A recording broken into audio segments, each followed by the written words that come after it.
శ్రీ సచ్చిదానంద సద్గురు సాయినాథ్ మహారాజ్ की जय। శ్రీ సచ్చిదానంద సద్గురు అలివేలు మంగమ్మ సహిత భరద్వాజ మహారాజ్ की जय। శ్రీ సచ్చిదానంద సద్గురు నాంపల్లి బాబా మహారాజ్ की जय। జై సాయి మాస్టర్। ఈరోజు సత్సంగంలో మనం టిబెట్ యోగి మీలారేపా చరిత్ర మనం చదువుకుంటున్నాం। రచన పరమ పూజ్య ఆచార్య శ్రీ ఎక్కిరాల భరద్వాజ మాస్టర్ గారు। దీనిలో మనం అధ్యాయం 4 సత్యాన్వేషణ అనేటువంటి అధ్యాయాన్ని మనం చదువుకుంటున్నాం। ఈయన మీలారేపా గారు అక్కడి నుంచి ఇంకా సత్యాన్వేషణ మీదకి మనసు వెళ్ళిపోయి ఎంతో దుఃఖంతో ఎంతో పశ్చాత్తాపంతో ఆయన ఈ క్షుద్ర విద్యలతోటి ఇంతమందిని చంపానే అనే పశ్చాత్తాపంతో ఆయన గురువుని వెతుక్కుంటూ ఆయన బయలుదేరతారనమాట। అప్పుడు ఆ గురువు గారు ఉపదేశం ఇవ్వడానికి మరొక గురువు దగ్గరికి పంపిస్తారు। పంపించినా సరే ఈయనకి ఆ ఉపదేశం ఫలించదు। దానికి ఏం చెప్తారనమాట, ఏం చెప్తారంటే కారణం తోపగా నువ్వెంతో దుశ్చరితుడు అని నువ్వు చెప్పిన మాటలు సత్యాలు, నేను కూడా నా గురోపదేశం గురించి లేని గొప్పలు చెప్పిన మాట కూడా నిజమే, అయినప్పటికీ నువ్వు నా శక్తికి మించిన వాడవు, నిన్ను మార్చడం నా వల్ల కాదని నాకు తోస్తుంది చెప్పేశాడు ఆయన। ఇంకా నేను చేయలేనేమి, నిన్ను మార్చడం నా వల్ల కాదు అని చెప్పేశారు। గోధుమలోయలో ఒక గురువు గారు ఉన్నారు, భారతదేశానికి గొప్ప యోగి అయిన నరోపా గారి శిష్యుడు ఆయన్ని మార్పా అంటారు అని చెప్పి మీ ఇద్దరికి పూర్వజన్మల నుంచే సంబంధం ఉంది, నువ్వు ఆయన దగ్గరికి వెళ్ళు అని చెప్తారు।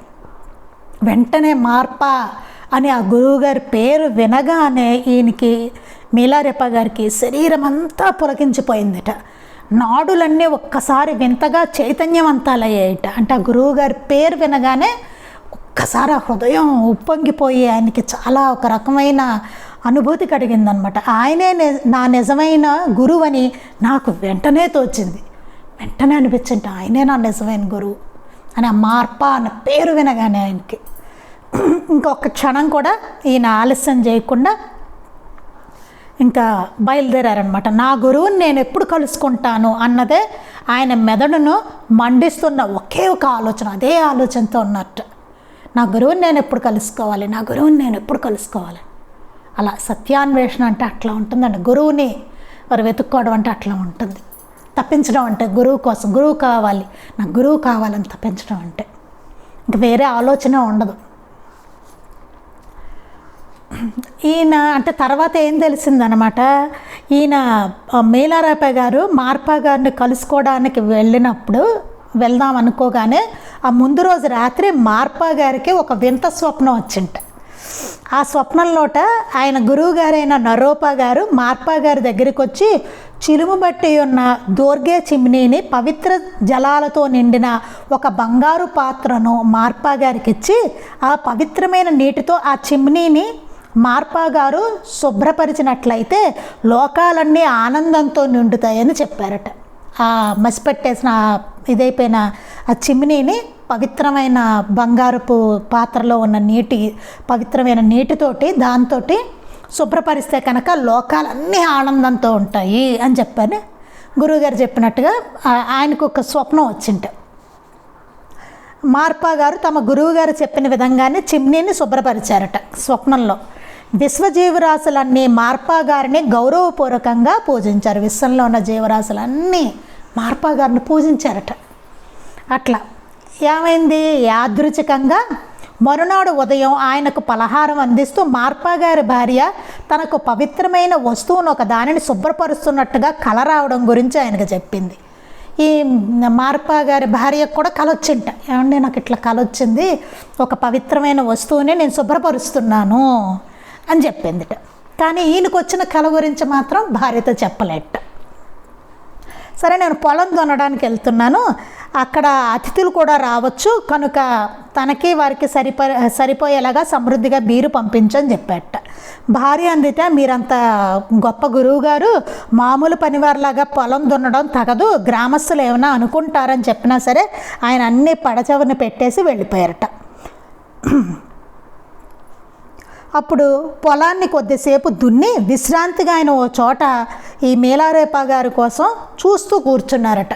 ఆయనకు వచ్చేసింది సందేశం, మేలారేప వస్తున్నాడు ఆయనకని చెప్పి. అందుకే ఆ స్వప్నం ఆ గురువుగారు నరోప ఆయన ఈయనకి చెప్పారనమాట. స్వప్నం మార్ప గారికి వస్తున్నట్టుగా. ఈ లోపల ఈయన రోడ్డు మీద తారసపడిన వాళ్ళను మార్ప గారు ఎక్కడున్నారు ఏంటి అని అంతా మొత్తం మీద కనుక్కొని వస్తే ఒక చోట ఒక యువకుడిని అడుగుతారు. అడిగేసరికి ఆయన, మా నాన్నగారైనా ఎప్పుడూ లేని ఆయన పొలంలోకి వెళ్ళారు, వాళ్ళ వెళ్ళు అని చెప్తారు, అక్కడ ఉన్నారని. ఇలా పొలానికి వెళ్ళారని నమ్మశక్యం కాలేదు. అయినా అతను చూపించిన పొలం దిక్కుగా బయలుదేరాను. అక్కడ పొలాలలో కూర్చుని ఉన్న ఆకారాన్ని చూడగానే నా హృదయం ఒక్కసారిగా పొంగి, ఆయన పేరు మొదటిసారిగా విన్నప్పుడు కలిగిన అనుభూతి మరలా కలిగి నేను పారవస్యంలో మునిగిపోయాను. ఒక ఆకారం చూసినట్టు పొలంలో అయిన మేలారేప గారు చూడగానే ఆయనకి ఆ మార్ప అని పేరు చెప్పినప్పుడు కలిగిన ఫీలింగే ఆ అనుభూతి మళ్ళీ కలిగిందిట ఆయనకి. అయినా నన్ను నేను నిగ్రహించుకొని ఎంతో గౌరవం చూపిస్తూ అయినా సరే ఆయన నిగ్రహించుకున్నట్ట మేలారేప గారు. భారతదేశ ప్రసిద్ధ యోగి నరోప గారి శిష్యుడైన అనువాదకుడు మార్ప ఉండేది ఎక్కడా అని అడిగాను. ఆయన అడిగారట అక్కడ ఉన్న ఆయన్ని. ఆయన నకసిక పర్యంతరము ఒకసారి పరీక్షగా చూసి, నువ్వు ఎక్కడి నుంచి వస్తున్నావు, నీకేం కావాలని అడిగారట. ఇంతకుముందు గురువుగారికి చెప్పిన విధంగానే చెప్పారట. నేను ఇలాగా పశ్చిమ కనుమల నుండి వచ్చాను, నేను చాలా పాపాత్ముడిని, గొప్ప జ్ఞానాన్ని పొందాలని మార్ప గారి గురించి విని సత్యమైన మార్గాన్ని అభ్యసించాలని ముక్తి కొరకు ఆయన దగ్గరకు వస్తున్నానని చెప్తాడు. చాలా మంచిది, నువ్వు నా కోసం ఈ పొలాన్ని దున్ని పెడితే మార్ప గారిని నేను నీకు పరిచయం చేస్తాను అన్నట్టు ఆయన. తర్వాత ఆయన తాగడానికి నాకు బీరు ఇచ్చి పొలం దున్నే పని నాకు వదిలి వెళ్ళిపోయారు. ఇంతట్లో బీరు ఇచ్చి, అందుకే బీరు పంపించమని చెప్పారు వాళ్ళ భార్యతోటి. ఇచ్చి ఇతను పొలం దున్నమని వెళ్ళిపోయారట. నేను బీరుతో పాటు పొలం దున్నడం కూడా పూర్తి చేశాను.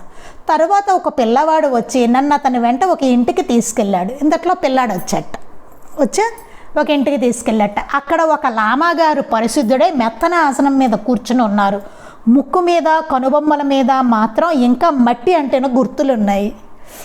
ముక్కు కనుబొమ్మలు మాత్రం మట్టి అంటుకున్నట్టుగా గుర్తులు ఉన్నాయట ఆయనకి. ఆయనకు గల గుండ్రని బొజ్జ ఆయన కూర్చోగానే ముందుకు త్రోసుకు వచ్చి ఇప్పుడు కొట్టొచ్చినట్టు కనిపిస్తుంది. నేను గదంతా కలయజూసి అక్కడ ఇంకా ఎవరూ లేకపోవడంతో నాకు పొలంలో కనిపించిన ఆయనే ఈయన నిర్ధారణ చేసుకున్నాను. ఆ పొలంలో కనిపించింది ఈయనే అని చెప్పి నిర్ధారణ చేసుకుని ఆయన పాదాలకి నేను నా నుదుటిని ఆయన పాదాలకు తాకిస్తూ సాష్టాంగ నమస్కారం చేసుకుని నా గురించి చెప్పాల్సిందంతా చెప్పి నాకు ఉపదేశం ఇవ్వమని, ఉపదేశం పొందే వరకు ఆశ్రయాన్ని కూడా ఇవ్వమని ప్రార్థించాను. నాకు ఉపదేశం ఇవ్వండి, ఆ ఉపదేశం పొందే వరకు ఆశ్రయం కూడా నాకు ఇవ్వండి అని చెప్పి అడిగట. ఆయన నేను చేసిన చెడ్డ పనులు వివరంగా అడిగారట. ఏం చేసావు అసలు నువ్వు అని చెప్పి అన్నీ లిస్ట్ అంతా చెప్పాడు.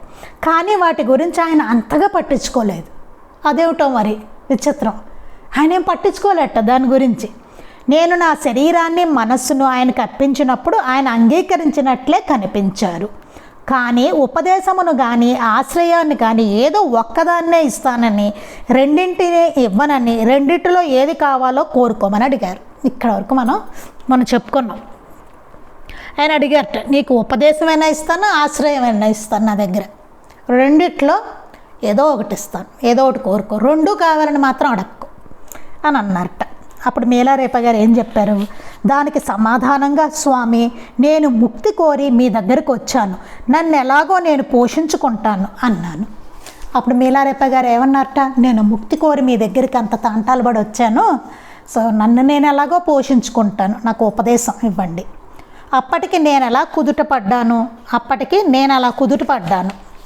నా దగ్గర ఉన్న విలువైన పుస్తకాలను తీసి పీఠం మీద ఉంచబోతుండగా వాటి మీద గల బొమ్మలను చూసి అవి క్షుద్ర విద్యలకు సంబంధించినవని తలచి నన్ను వారిస్తూ వాటిని అక్కడి నుండి తీసే, పవిత్రమైన నా పుస్తకాలను, పూజా వస్తువులను ఆ పుస్తకాల స్పర్శతో అపవిత్రం చేయకు అన్నారు.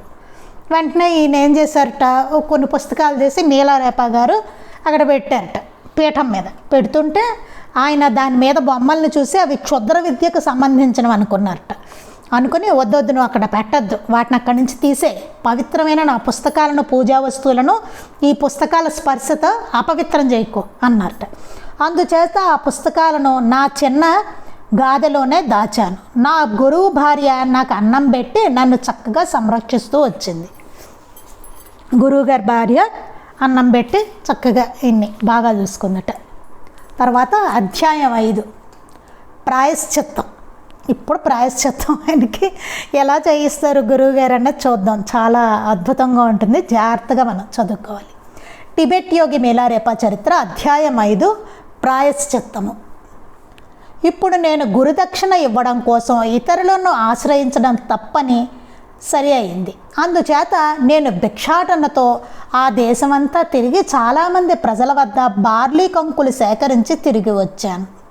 అప్పుడు అనుకున్నారట, గురుదక్షిణ ఇవ్వడం కోసం నీలారేప గారు ఇతరులను ఆశ్రయించడం తప్పు, అందుకని నేను నాకు దాన్ని సంపాదించుకోవాలి. అందుచేత భిక్షాటనంతో దేశమంతా తిరిగి చాలామంది ప్రజల వద్ద బార్లీ కంకులు సేకరించారట. వాటిలో సగ భాగాన్ని వెచ్చించి 4 చెవులు గల చిలుము పట్టని పెద్ద రాగి పాత్రను, కొంత మాంసాన్ని, బీరును తీసుకున్నాను. అప్పుడు ఏం చేశారట, ఆ బార్లీ కంకుల్లో కొంత దాన్ని అమ్మి 4 చెవులున్న చిలుము పట్టని పెద్ద రాగి పాత్ర తీసుకున్నట్ట. ఆ రాగి పాత్రకి తుప్పులు అవి పట్టకుండా ఉన్న చక్కగా మంచిది తీసుకున్నారట. కొంత మాంసాన్ని, బీరు కూడా తీసుకున్నారట. మిగిలిన బార్లీని ఒక గోనె సంచిలో పోసి నేను కొన్న సామాగ్రిని ఒక మూటగా కట్టుకుని గురువుగారి ఇంట్లోకి వచ్చాను. మిగిలిన బార్లీ ఒక గోనె సంచిలో పోసుకున్నారట. ఈయన కొన్న సామాలు అవన్నీ ఒక మూట కట్టి గురువుగారి ఇంటికి వచ్చారట. ఆ మూటలు ఎంతో బరువుగా ఉండడంతో ఇంటికి చేరగానే నా వీపు మీద నుండి వాటిని నేల మీద అలా పడేయడంతో పెద్ద శబ్దమై ఇల్లంతా ఒక్కసారి దద్దరిల్లింది. అవి చాలా తీసుకుని వచ్చారట, రాగి పాత్ర అవన్నీ కదా సామాలు. దాంతో ఈయన మొయ్యలేక కబుక్కుని ఇంటికి రాగానే కింద పడేశారట. ఆయన ఆ కింద పడేయడంతో పెద్ద శబ్దం అయిందట, ఇల్లంతా దద్దరిల్లిపోయిందట. నా గురువుగారు ఎగిరిపడి, ఓ ఏంట్రా, నువ్వొక పెద్ద బలవంతుడు అనుకుంటున్నావు, అవునా? నీ బల ప్రదర్శనతో నా కళ్ళ ముందే నా ఇల్లు కూలుద్దాం అనుకుంటున్నావా? ఆ మూటలను ముందక్కడి నుంచి తీసుకుపో అని కేకలేసి బార్లీ మూటలను కాలితో ఒక తన్ను తన్నారు. చూడండి, ఆ గురువుగారు తిట్టిపోసారనమాట. ఎగిరిపడ్డారట ఆ గురువుగారు. ఏంటి నువ్వు ఒక పెద్ద బలవంతుడివి అనుకుంటున్నావా? నీ బల ప్రదర్శన నా కళ్ళ ముందు చూపించి నా ఇల్లంతా కూల్చేద్దాం అనుకుంటున్నావా అని చెప్పి ఆ మూటలన్నీ ఇక్కడి నుంచి తీసుకుపో అని కేకలేసి బార్లీ మూటలను కాలితో ఒక తన్ను తన్నారట. నేను నా సామానంతటిని ఏరుకొని ఇంటి బయట రోడ్డు మీద పెట్టుకున్నాను. సరే, ఆయన తన్నారు, ఇంకా సామానంతా ఏరుకుని బయట రోడ్డు మీద పెట్టుకున్నట్టు ఆయన. అప్పుడు ఆయన ఎంత ముక్కోపిగా కనిపించారో. అయినా నా గురువుగారు ఆయన పట్ల నాకు గల విశ్వాసం ఏమాత్రం సడలలేదు. చూడండి, ఆయన అలా తిట్టారు, ఇతను తెచ్చిన సామాన్లు కాలుతో తన్నారు. అయినా సరే, అంత తిట్టినా సరే ఈయనకి ఆ గురువుగారి మీద విశ్వాసం ఏమాత్రం సడలలేదట. ఇక ముందు ఆయన ఎదుట ఎంతో వినయంగా మెలగాలని నిశ్చయించుకున్నాను. ఇక ముందు నుంచి ఆయన ఎదుట నేను చాలా వినయంగా ఉండాలి అని చెప్పేసి నిశ్చయించుకున్నట్టు మీలారేప గారు. కొంతసేపు అయ్యాక కొంచెం సందేహిస్తూనే నే తెచ్చిన రాగి పాత్రను తీసుకొచ్చి వంగి నమస్కరిస్తూ నా గురువు గారికి అర్పించాను. కాసేపు అయిన తర్వాత ఆ గురువుగారు కాస్త కూల్ అయ్యాక నెమ్మదిగా నడుచుకుంటూ వెళ్ళి ఈయన ఒక రాగి పాత్ర కొని తెచ్చారు కదా గురువుగారి కోసం, మీలారేప గారు అది తీసుకుని వెళ్ళి వంగి ఆయనకి నమస్కరిస్తూ గురువుగారికి అర్పించారట. దానిని అంగీకరిస్తున్నట్లుగా ఆ పాత్ర మీద ఆయన తన చేతిని ఉంచారు. దాన్ని ఆయన అంగీకరిస్తున్నట్టుగా ఆ పాత్ర మీద ఆయన చెయ్యి ఉంచారట ఇలాగా. అప్పుడు నాకెంతో తృప్తి కలిగింది, చాలా తృప్తిగా అనిపించిందట. ఆయన గురువుగారు ఈయన ఏదో పాపం భిక్ష చేసుకుని మొత్తం మీద డబ్బులతోటి కొని ఆయనకి తీసుకొచ్చి సమర్పించుకున్నాడు గురుదక్షిణగా. సమర్పించుకుంటే ఆయన దాని మీద చేసి దాన్ని అంగీకరించారనమాట. ఇంకా విపరీతమైన తృప్తి కలిగిందిట. తర్వాత ఆయన ప్రార్థనలో మునిగిపోయారు. తర్వాత ఆయన ప్రార్థనలో కూర్చుండిపోయారట. కొద్దిసేపటికి ఆయన చెక్కిళ్ళ మీదుగా నీటి బొట్లు రాలడం నేను చూశాను. వెంటనే ఏమైందిట, ఆ గురువుగారు ఇలా ధ్యానంలో కూర్చున్నారట. కూర్చోగానే కొద్దిసేపటికి ఆయన ఈ చెక్కిళ్ళ మీద నీటి బొట్లు రాలుతున్నాయట. ఈ పాత్ర ఎంతో పవిత్రమైనది, దీనిని నా గురువుగారైన నరోపా గారికి అర్పిస్తాను అంటూ ఆయన చెయ్యి ఎత్తి నరోపా గారికి అర్పించారు. అసలు చూడండి ఏం అద్భుతమో. ఆయనకి కళల్లో నుంచి ఆ మిలారేపా గారు సమర్పించగానే ఆయన దాని మీద చెయ్యి వేసి స్వీకరించినట్టుగా వేసి తర్వాత అంగీకరించినట్టుగా వేశారు. తర్వాత ఆయన ధ్యానంలోకి వెళ్ళిపోయిన తర్వాత ఆయన చెక్కిళ్ళ మీదుగా నీటి బొట్లు రాలుతున్నాయట, అంటే ఒక ఆనంద బాష్పాల్లాగా వస్తున్నాయట. ఆ పాత్ర ఎంతో పవిత్రమైంది, ఈ పాత్ర చాలా పవిత్రమైంది అన్నట్ట. దీనిని మా గురువు గారైన నరోపా గారికి అర్పిస్తాను అంటూ ఆయన చెయ్యి ఎత్తి నరోపా గారికి అర్పించారు. ఈ పాత్రని చాలా పవిత్రమైంది ఈ పాత్ర, అందుకని ఈ పాత్రని నా గురువు గారైన నరోపా గారికి నేను అర్పిస్తాను అన్నట్ట. మార్పా గారు అర్పించారట ఆయనకి చేతితోటి. తరువాత దానికి ఉన్న చెవులను గట్టిగా కదిలించి పాత్రను గట్టిగా ప్రతిధ్వనించేటట్టు మ్రోగించారు. దానికి చెవులు ఉన్నాయి కదా, 4 చెవులు దాన్ని చదువుకున్నాం కదా, వాటిని అన్నిటినీ ఇట్లా గట్టిగా కదిలించారట, బాగా సౌండ్ వచ్చేటట్టుగా. ఆఖరికి ఆయన దాన్ని తీసుకెళ్ళి పూజాపీఠం మీద ఉంచి దీపారాధనకు ఉపయోగించే వెన్నతో దానిని నింపారు. తర్వాత దాన్ని తీసుకెళ్ళి పూజాపీఠం మీద పెట్టారట. పెట్టి దీపారాధనకి వెన్నతో చేస్తారట దీపారాధన, అందుకని ఆ వెన్నంతా దాంట్లో వేశారట. రోజులు వారాలుగా మారుతుండగా నేను సమయానుకూలంగా ఉపదేశం కోసం ప్రయత్నిస్తూనే ఉన్నాను. ఇంక సరే ఆయన దాన్ని అంగీకరించారు ఆనందంగా. ముందేమో తిట్టుపోసారు కింద పడితే సౌండ్ వచ్చినప్పుడు, తర్వాత దాన్ని నెమ్మదిగా తీసుకెళ్ళి అర్పిస్తేనేమో తీసుకుని పాత్ర చాలా పవిత్రమైంది అన్నారు. వాళ్ళ గురువు గారికి అర్పించి దాన్ని తీసుకెళ్ళి పూజాపీఠం మీద పెట్టి దాన్ని వెన్నతో నింపారు. చూడండి, అసలు రోజులు వారాలుగా మారుతుండగా రోజులు గడుస్తున్నాయి, రోజుల వారాలు అవుతున్నాయి. ఈయనకి సమయానుకూలంగా ఉపదేశం కోసం ప్రార్థిస్తూనే ఉన్నాను. ఈ మీలారేప గారు నా గురువు గారు ఎప్పుడు ఉపదేశం ఇస్తారో అని ప్రార్థించుకుంటూనే ఉన్నట్టు ఆయన. చివరికి ఆయన ఇలా అన్నారు, ఈ కొండల్లో చీడ పురుగుల్లా ఉన్న గొర్రెల కాపరులు నా దగ్గరకు వస్తూ పోతూ ఉంటే నా శిష్యులను దోచుకుంటున్నారు. నువ్వు వెళ్ళి వడగళ్ళ వానడితో వారి పంటలను నాశనం చెయ్యి, అప్పుడు నేను ఉపదేశం ఇస్తాను అన్నారు. ఇక్కడ విచిత్రం, ఆయన ఏమన్నారట, ఈ కొండల్లో చీడ పురుగుల్లాగా ఉన్న గొర్రెల కాపర్లు కొంతమంది ఉన్నారు, నా దగ్గరికేమో శిష్యులు వస్తూ పోతూ ఉంటారు, వాళ్ళనేమో దోచుకుంటున్నారు వాళ్ళ గొర్రెల కాపర్లు, నువ్వు వెళ్ళి వడగళ్ళ వానతో వారి పంటలన్నీ నాశనం చెయ్యి, అప్పుడు నేను నీకు ఉపదేశం ఇస్తా అన్నారట. నేను వెళ్ళి వాళ్ళున్న ప్రాంతాలన్నిటినీ వడగళ్ళ వానలతో ముంచి తిరిగొచ్చి ఉపదేశం ఇమ్మని అడిగి తిరస్కారాన్ని పొందాను. సరే ఏమైందిట, వెళ్ళట వాళ్ళు ఉన్న ప్రాంతాలకి, ఆ గొర్రెల కాపలు ఉన్న ప్రాంతాలకు వెళ్ళి వడగళ్ళ వానతో ముంచెత్తేసాడు దాన్ని. తర్వాత ఉపదేశం ఇమ్మన్నట్టు, ఇమ్మంటే తిరస్కారాన్ని పొందాను. ఏమని అన్నారు ఆయన గురువుగారు, ఏమిటి, నేను భారతదేశం వెళ్ళి ఎంతో శ్రమపడి నేర్చుకొచ్చిన జ్ఞానాన్ని పొందడానికి నీవు కురిపించిన ఈ వడగళ్ళ వాన సరిపోతుందని చెప్పాలనుకుంటున్నావా? అటువంటి కోరిక నిజంగా ఉంటే ఇప్పుడు లోబ్రాక్ ప్రాంతానికి వెళ్ళి నా భక్తులను దోచుకుంటూ నన్ను కూడా బాధించిన కొండజాతి వాళ్ళను నీ మంత్రాలతో సంహరించిరా. ఇప్పుడు చూడండి ఇంకా ఏమన్నారు ఏంటంటే, నేను ఇంత భారతదేశం వెళ్ళి ఎంతో కష్టపడి శ్రమపడి నేర్చుకొచ్చిన జ్ఞానాన్ని నువ్వేదో వడగళ్ళవాన కురిపించేస్తే నేను ఉపదేశం ఇచ్చేస్తాను సరిపోతుంది అనుకుంటున్నావా? నీ వడగళ్ళవాన నిజంగా నీకు అంత కోరికే ఉంటే కనుక లోబ్రాక్ అనే ప్రాంతంలోకి వెళ్ళి నా భక్తులను దోచుకుంటూ నన్ను కూడా బాధిస్తున్నారు కొండజాతి వాళ్ళు, వాళ్ళని నీ మంత్రాలతో సంహరించిరా. ఈ పని చేసి నువ్వు నిజమైన మంత్రగాడివని నిరూపించుకుంటే ఈ జన్మలోనే జ్ఞానాన్ని బుద్ధత్వాన్ని ఇచ్చే అసలైన సత్యాన్ని కూడా నీకు బోధిస్తాను అన్నారు. తర్వాత ఏమన్నారట, ఈ పని చేసి నువ్వు నిజమైన మంత్రగాడివని నిరూపించుకుంటే ఈ జన్మలోనే నీకు జ్ఞానాన్ని బుద్ధత్వం ఇచ్చేస్తాను, సత్యాన్ని నీకు బోధిస్తాను అని చెప్పారట. దీనికి కూడా నేను మనస్ఫూర్తిగా అంగీకరించాను. ఏం చేస్తాడు గురువుగారు, ఏది చెప్తే అది చేయాలి. అంగీకరించి నేను ప్రయోగించిన మంత్రాల ఫలితంగా ఈ కొండజాతి వారిలో వారు పాట్లాడుకొని చాలామంది మరణించారు. మంత్రాలు ప్రయోగించాడు. ఈ మంత్రం ప్రయోగించడం వల్ల వాళ్ళల్లో వాళ్ళు కొట్టుకున్నారనమాట, పోట్లాడుకొని చచ్చిపోయారు చాలామంది. ఈసారి నా కోరిక తీరుతుందనే పూర్తి విశ్వాసంతో తిరిగి వచ్చిన నాకు నిరాశ ఎదురైంది.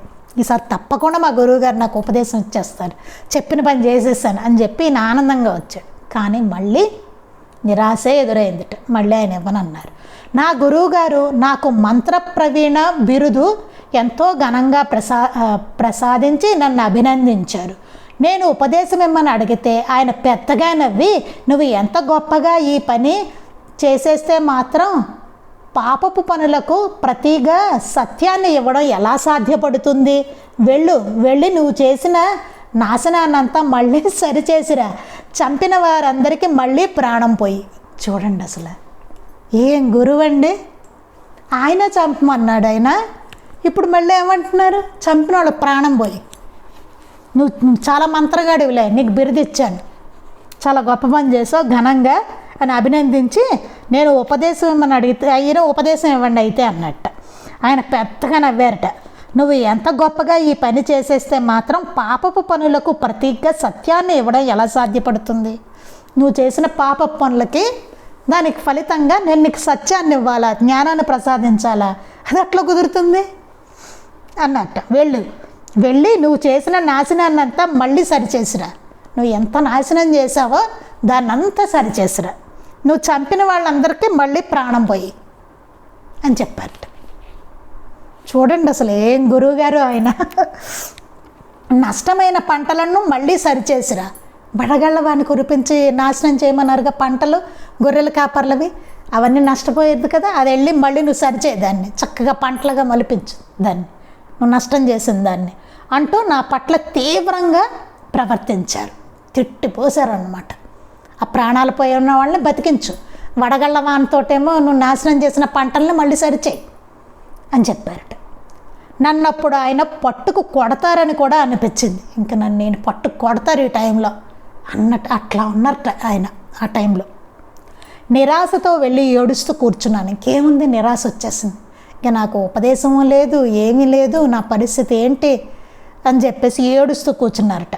అప్పుడు గురువుగారి భార్య వచ్చి నన్ను ఓదార్చడానికి ప్రయత్నించింది. ఇంతట్లో గురువుగారి భార్య వచ్చింది. ఆవిడ సహజంగా స్త్రీకి దయాగుణం, జాలి అన్నీ ఉంటాయి కదా. గురుపత్ని, పైగా బిడ్డ కదా, ఆవిడకి బిడ్డ లాంటి వాడే కదా శిష్యుడు అనేసరికి. ఇంకా ఆవిడ వచ్చి ఓదార్చడానికి ఆవిడ ప్రయత్నించిందిట. ఆ రాత్రి ఆమె నా గురించి తన భర్తతో ఏం చెప్పిందో ఏమో. మర్నాడు ఉదయాన్నే ఆయన నన్ను చూచి, నిన్న సాయంత్రం నేను కొంచెం తొందరపడ్డట్టున్నాను, దాన్ని నువ్వు మనసులో పెట్టుకోకు, ఓర్పుతో ఉండు అన్నట్ట.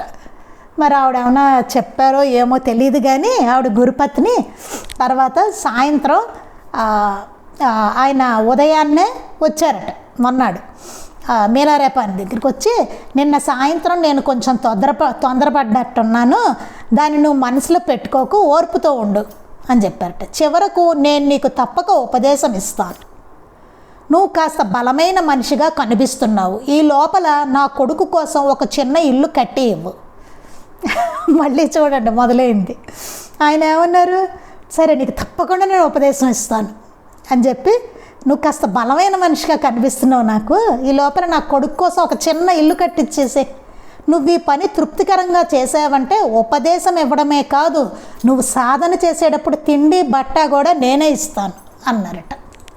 ఆయన ఏమన్నారట, చిన్న ఇల్లు కట్టించేసివ్వు మా అబ్బాయికి, నువ్వు ఈ పని కనుక తృప్తికరంగా నాకు నచ్చేలాగా తృప్తికరంగా నువ్వు చేసావంటే ఉపదేశం ఇవ్వడమే కాదు, నువ్వు సాధన చేసేటప్పుడు నీకు తిండి బట్ట కూడా నేనే ఇస్తాను, అన్నీ నేనే చూసుకుంటాను, నీకు ఉపదేశమే కాకుండా నువ్వు సాధన చేసుకునేటప్పుడు అని చెప్పారట. నేను సాధన చేసి నా పాపకర్మల నుండి విముక్తి పొందే లోపల మరణిస్తే నా గతి ఏమిటి అని నేను అనుమానంతో ధైర్యం చేసి అడిగాను. అప్పుడు ఇంకో డౌట్ వచ్చింది మేలారేప గారికి. వచ్చి ఈయన అన్నారు, నేను సాధన చేసి నా పాపకర్మల నుండి విముక్తి పొందే లోపల నేను మరణిస్తే ఇంకేంటి నా గతి అన్నారట. మీలారెప్ప గారు గురువుగారితో, ఈ లోపల నువ్వు చావని హామీ ఇస్తున్నాను అని ఆయన దృఢంగా పలికారు. ఈ లోపల నువ్వేమీ చావు, నేను నీకు హామీ ఇస్తున్నానని చెప్పారట ఆయన గురువుగారు. చూడండి అసలు ఏం గురువుగారు, ఏం శిష్యుడు, భలేగా ఉంది. నువ్వు శక్తివంతుడివి కనుక నీవు తలుచుకుంటే నేనిచ్చే ఉపదేశంతో ఈ జన్మలోనే ముక్తిని పొందగలవు. పైగా ఏమన్నారట, నువ్వు శక్తివంతుడివి కనుక నువ్వు తలుచుకుంటే నేను ఇచ్చే ఉపదేశంతో నువ్వు ఈ జన్మలోనే ముక్తి పొందేస్తావు అని చెప్పారట. నా సాంప్రదాయం మిగతా వారి కంటే కొంచెం భిన్నమైనది. ఇందులో మనం అతీతమైన దివ్యశక్తుల నుండి నేరుగా శక్తిని పుంజుకోగలం అన్నారట. నా సాంప్రదాయం అంతా వేరు, అసలు మిగతా వాళ్ళకంట చాలా భిన్నంగా ఉంటున్నది అని చెప్పారట. ఇందులో మనం అతీతమైన దివ్యశక్తుల నుండి నేరుగా శక్తిని మనం పుంజుకోగలం, అట్లాంటిది నా సాంప్రదాయం అని చెప్పారట. అలా మళ్ళీ వాగ్దానాన్ని పొందాక నేను కట్టుకోవాల్సిన ఇంటి వివరాలను అడిగి పట్టుదలతో పని ప్రారంభించాను. సరే, ఇల్లు కట్టమన్నారు కదా, ఆ వివరాలన్నీ అడిగి పట్టుదలగా అయినా ఇల్లు కట్టన ప్రారంభించారట మీలారెప్ప గారు. ఇప్పుడు గతాన్ని ఆలోచించుకుంటే నా గురువుగారు ఒకే దెబ్బతో 2 పక్షులను సాధించినట్లు తెలుస్తుంది. ఇప్పుడు నేను ఆ గతం గురించి తలుచుకుంటే కనుక నా గురువుగారు ఒక్క దెబ్బతో 2 పక్షులను సాధించారు అని తెలుస్తోంది అని అంటున్నాడు ఈయన. అంటే ఇప్పుడు చెప్తున్నారనమాట మీలారెప్ప గారు. అది తలుచుకుంటే నాకు అప్పుడు ఆ విషయం నేను ఇప్పుడు తలుచుకుంటే నాకు అర్థమవుతుంది, ఒక్క దెబ్బతోటి 2 పిట్టలను సాధించారు ఆయన అంటున్నారు. ఆ ప్రాంతంలో ఆయన ఒక ప్రదేశంలో ఇల్లు కట్టాలని అనుకున్నారు. కానీ ఆయనతో సంప్రదించని ఇతర వర్గాల వారు దృష్టిని తన అభీష్టం నుండి మళ్లించడానికి నా చేత వేరు చోట్ల ఇల్లు కట్టించ ప్రారంభించారు. ఆ ప్రాంతంలో ఆయన ఒక ప్రదేశంలో ఇల్లు కట్టాలనుకున్నారట. కానీ ఆయనతో సంప్రదించని ఇతర వర్గాల వారు, అంటే ఈయనతో కొంతమంది సంప్రదించలేట దాని గురించి, వాళ్ళు ఇతర ఎవరో ఉన్నారట మిగతా వాళ్ళు, వాళ్ళ దృష్టిని ఆయన అభిష్టం నుంచి మళ్లించడానికి మీలారెప్ప గారి చేత వేరు చోట్ల ఇళ్ళు కట్టించడం ప్రారంభించారట. అంతేకాకుండా అలా నా చేత శ్రమింపజేయడంలో నా పాపకర్మలను వీలైనంత ఎక్కువగా క్షాళన అయ్యేలాగా చేశారు. ఈయన వివరం కూడా చెప్తున్నారు మీలారెప్ప. ఎందుకు చేశారంటే అలా చేయడం వల్ల ఏమవుతుందంటే ఈయన్ని శ్రమింపజేయడం వల్ల ఈ పాపకర్మలన్నిటినీ వీలైనంత ఎక్కువగా క్షాళన అయ్యేలాగా చేశారట. ఆ కర్మంతా క్షాళన అయ్యేలా చేశారట. మాస్టర్ గారు కూడా చెప్తారు, కష్టపడి పని చేయాలని చెప్తారు. చేస్తే చాలా కర్మ మనకి క్షాళన అయిపోతుంటాయి, ఎంతో కర్మ క్షాళన అవుతుంది. అందుకని కష్టపడి పని చేయాలి, శ్రమించి అని చెప్తారు. ఆయన చేయదలుచుకున్న కార్యాలు అవే, పాపం అంతా క్షాళన చేయడమే. ఎంత పాపం చేశాడో కదా, ఎంతమందిని చంపేశాడు కదా, పైగా క్షుద్ర విద్యలు ప్రయోగించి తలకాయలు వచ్చి పడ్డాయి రక్తపు మడుగులతోటి కదా. అందుకని అసలు ఆయన చేయదలుచుకున్న కార్యాలు అవే. చివరకు ఆయన అనుకున్న 2 లక్ష్యాలను సాధించారు. నా గురువుగారు నన్ను తూర్పు దిక్కుగా తిరిగి ఉన్న కొండ అంచుకు తీసుకెళ్ళి అక్కడ వృత్తాకారంలో ఒక గృహాన్ని నిర్మించమని ఆజ్ఞాపించారు. అప్పుడు గురువుగారు ఏం చేశారట, తీసుకెళ్ళి మీలారెప్ప గారిని తూర్పు దిక్కుగా తిరిగి ఉన్న కొండ అంచుకు తీసుకెళ్ళి అక్కడ వృత్తాకారంలో ఒక గృహాన్ని నిర్మించాలని ఆజ్ఞాపించారట. ఒక గృహం ప్లేస్ చూపించి ఒక గృహం నిర్మించు, అది వృత్తాకారంగా ఉండాలి, సర్కిల్లా ఉండాలని చెప్పారట. అది సగభాగం పూర్తవగానే ఒకరోజు ఆయన వచ్చి బాగా ఆలోచించాక ఇప్పుడు తన మనసు మార్చుకున్నానని, కాబట్టి కట్టిన ఇంటిని పడగొట్టి మరలా ఎక్కడి నుండి తీసుకువచ్చిన రాళ్లను అక్కడికే చేర్చాలని ఆజ్ఞాపించారు. చూడండి అసలు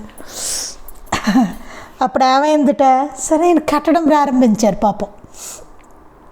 తర్వాత సగభాగం అయిపోయింది, సగం కట్టేశారు ఈయన మీలారెప్ప.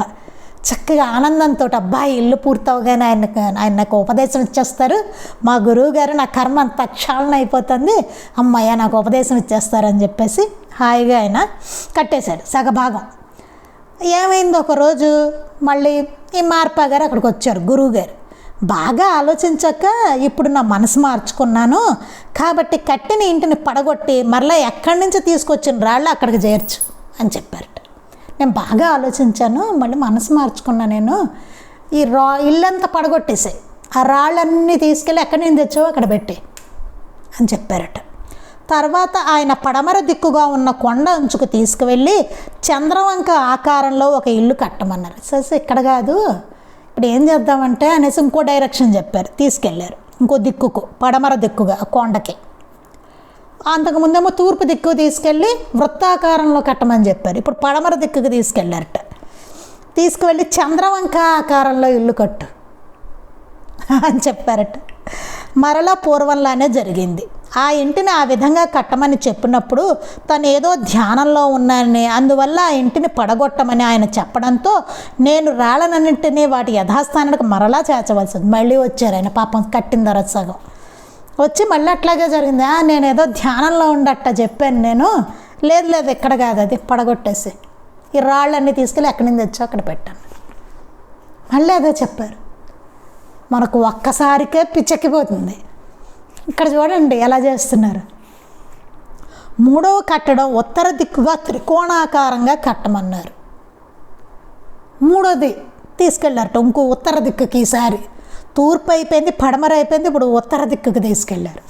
తీసుకెళ్ళి త్రికోణాకారంగా కట్టమన్నారు. ట్రయాంగిల్లో కట్టన్నారట.